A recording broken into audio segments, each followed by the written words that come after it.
Jeg hedder Nadia Madsen. Jeg er 20 år. Jeg kommer fra Fredericia. Og jeg vil være skuespiller. Jeg vil gerne være skuespiller, fordi jeg elsker at kunne udtrykke mig. Og kunne gøre det på forskellige måder og være forskellige personer, som jeg ikke selv har prøvet at være. Og fordi at jeg rigtig godt kan lide, specielt foran et kamera, og få i gang i ansigtet, vise de helt små følelser, som du kun kan udtrykke foran et kamera egentlig. Så er det bare super fedt at kunne være en helt anden person, tage en ny maske på,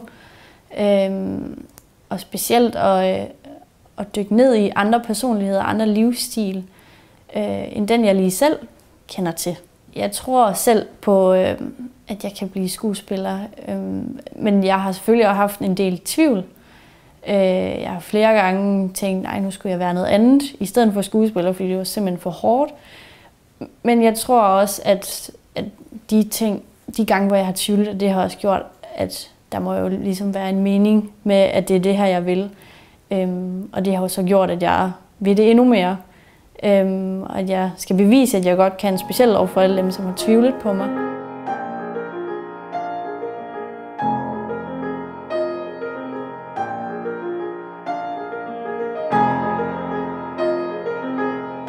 Dem, der har været sværest ligesom at tackle, at de er gået imod mig, det er helt klart været min familie.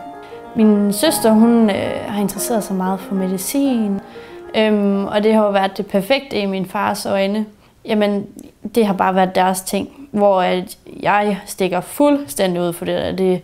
Jeg er fuldstændig ligeglad med de latinske betegnelser for at have ondt i hovedet, eller hvad det nu kan være. Og hvor jeg ikke rigtig har haft nogen i familien, som jeg ligesom har kunne snakke med det her ønske om at være noget kreativt. Så jeg har altid sådan lidt følt mig som det sorte får måske derhjemme i familien. Og dengang, at jeg skulle gå på gymnasiet, eller hvad jeg nu skulle, var det også lidt svært at bestemme mig, fordi jeg ville ikke rigtig noget egentlig. Jeg ville bare gerne have lov til at være skuespiller, lave noget inden for det. Hvor min mor, hun var meget bestemt på, at jeg skulle på gymnasiet. Og jeg har også prøvet en enkelt gang, aldrig nogensinde prøvet det før, hvor jeg sagde, at jeg ville på den her mindre teaterskole. Og hvor der var en, der grinte og sagde, at hun glædede sig til at se mig i fjernsyn, så hun kunne grine af mig. Hvor man bliver lidt mundlam, at nogen de kan tænke sådan, men samtidig så er det jo bare en drivkraft, som gør, at jeg virkelig vil det her, at jeg virkelig vil vise, at det kan jeg godt, det her.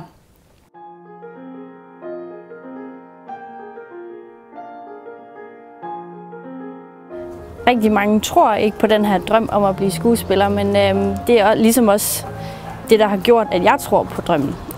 Jeg tror på, at jeg kan blive skuespiller, hvis jeg virkelig vil det. Og det giver også sådan en eller anden fighter-tankegang,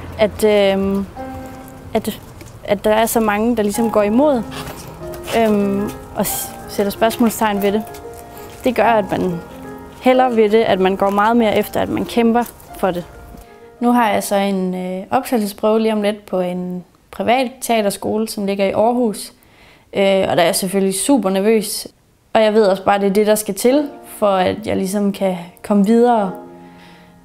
Så en backup-plan, det vil man jo altid have, og det har jeg jo egentlig også igennem gymnasiet og igennem den her HG. Men jeg mener heller ikke, at man skal have en, fordi så er det rigtig nemt at give op igen.